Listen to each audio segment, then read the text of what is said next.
Chapter 67 The Sunrise. By dawn, the bonfire had dwindled to a smoldering hill of ash. Everyone else had gone home, and only Roz and Brightbill remained in the meadow. They lay in the grass together, watching as the soft light of morning crept up from the horizon. And then Roz said, "Let's go for a walk." The robot and the goose hiked and flew up to their favorite spot on the grassy ridge. But then they kept going. They followed the ridge to the mountain and climbed all the way up to the craggy peak, just in time to see the sunrise. "I climbed up here once before," said Roz, as the sun's first rays warmed her body. "I sat on this very rock, looked out on the island, and I thought I would always be alone. But I was wrong. Are you happy, Ma?" The robot thought for a moment. "I am. I'm happy, too." Brightbill closed his eyes and felt the wind and the sun. There was a slight chill in the air that made him feel alive. Everything seemed just right. And then he heard a distant buzzing sound. The goose squinted to the south and saw a familiar shape in the sky. He turned to his mother and said, "Ma, there's an airship flying this way." Chapter 68 The Ricos. The airship approached from the south, like some giant migratory bird. The ship was a sleek, white rectangle with a single dark window facing forward. 3 identical robots stared out the window. The robots resembled Roz, but they were bigger and bulkier and shinier. The word Rico was slightly etched into each of their torsos, followed by their individual unit number. They were Rico 1, Rico 2, and Rico 3. The Ricos flew in a low circle around the island. They saw a smoking hill of ash. They saw mysterious wooden domes.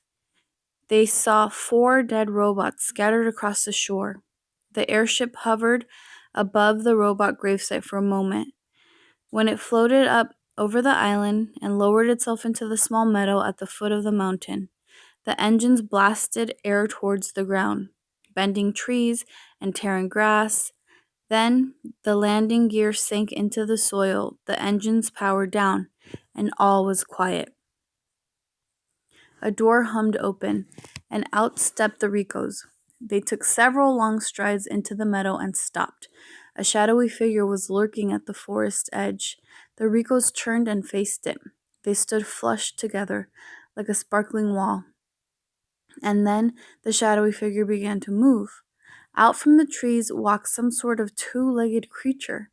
It was dusty and dirty. Butterflies flitted around and flowers that sprouted from its body. One of its feet was made of wood, and then the creature spoke. "Hello, my name is Roz." Chapter 69 The Defective Robot. "Hello, Rosum, Unit 7134. We are the Ricos. We are here to retrieve all Rosum units." The cold, flat voice came from Rico 1. He and his partner stood absolutely still and kept their glowing eyes locked on their target. "There are 4 others," said Roz, "but they are dead." "We have already located the remains of the other units," said Rico 1. "We will collect them later. Now come with us."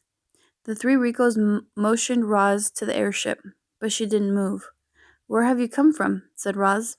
The Ricos turned and stared at Roz. "Do not ask questions," said Rico 1.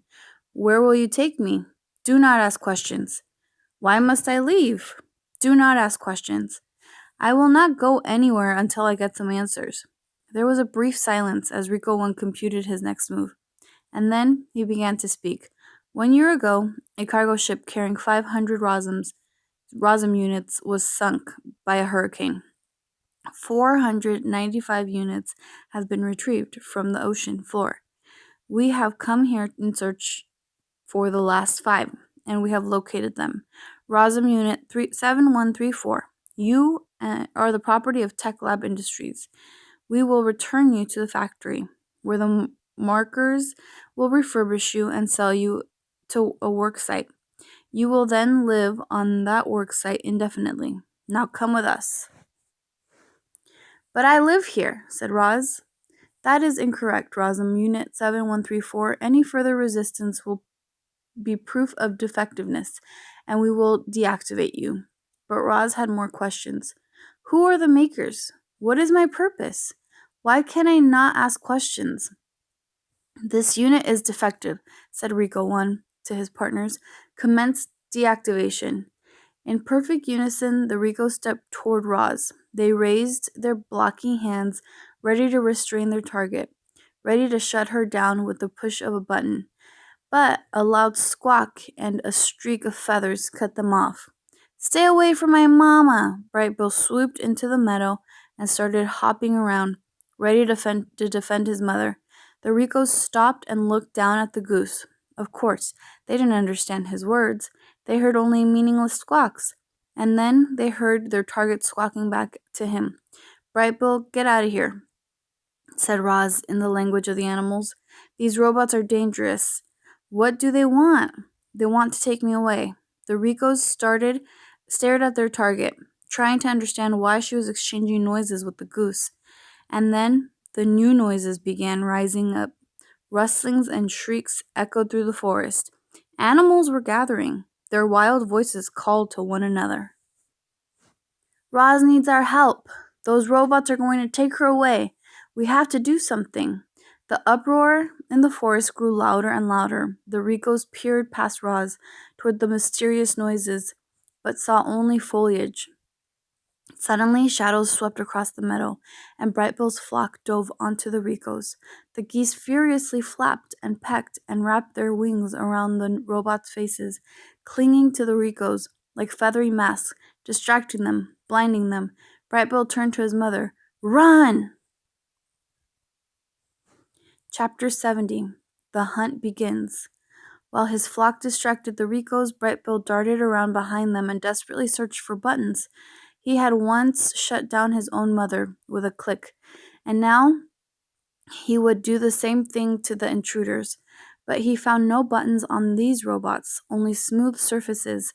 Clearly, the Ricos were not designed to be shut down so easily. Giant hands swung through the air, and the geese were swatted away.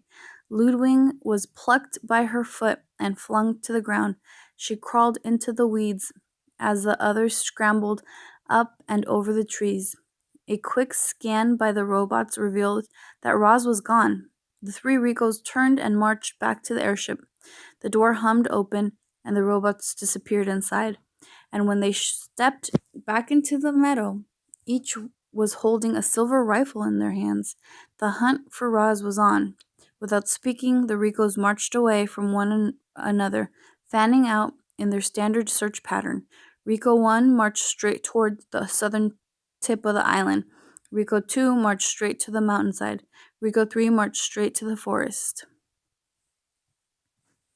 Chapter 71. The Forest Assault. Rico 3 marched through the forest with steady stomping strides, his blocky head swiveled from side to side, scanning for any sign of Roz. But he was distracted. You see, everywhere the Rico went, he was met by shrieking animals.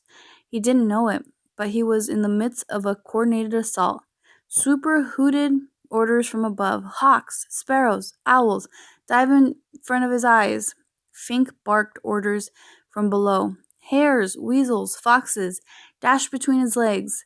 The forest was seething with an army of wild animals, distracting the robot, luring the terrible thing deeper into the trap.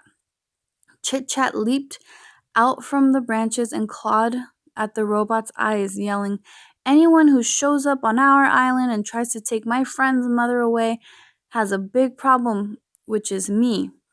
When she leaped back into the branches, the robot pointed his rifle at the squirrel and pulled the trigger. A blazing beam of light shot through the forest and sent 3 limbs crashing to the ground.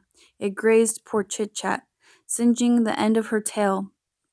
She ignored the pain and scurried up to the safety of the canopy. With each stride, the ground grew a little softer, and the robot sank a little deeper, until he was up to his waist in thick, heavy muck.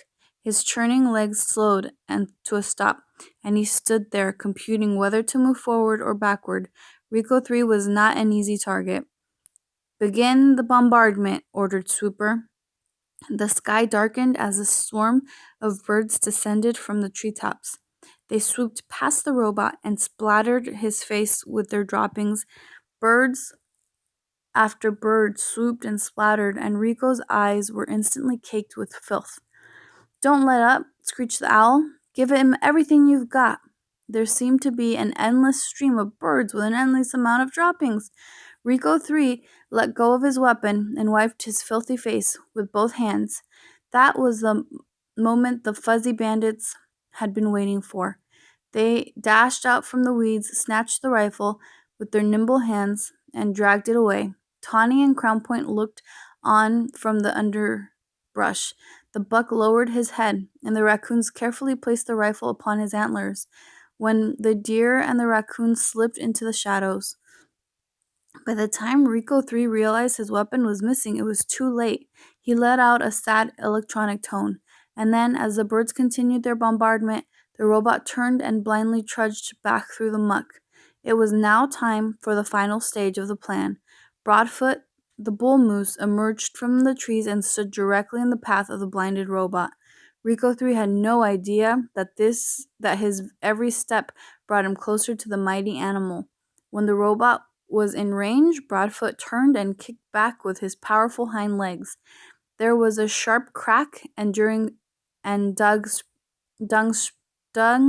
sprayed from the Rico's head. The moose kicked again. Crack! And the robot's head flopped to one side. A tear in his neck exposed a tangle of silver tubes, but Rico 3's legs kept pumping, so Broadfoot kept kicking. He pounded the robot's head with his heavy hooves, denting and crushing it into an ugly shape, and with one final crack, the head broke loose, soared through the air, and squelched into the muck. The headless robot fizzled and smoked. His legs ground to a halt, and he never moved again.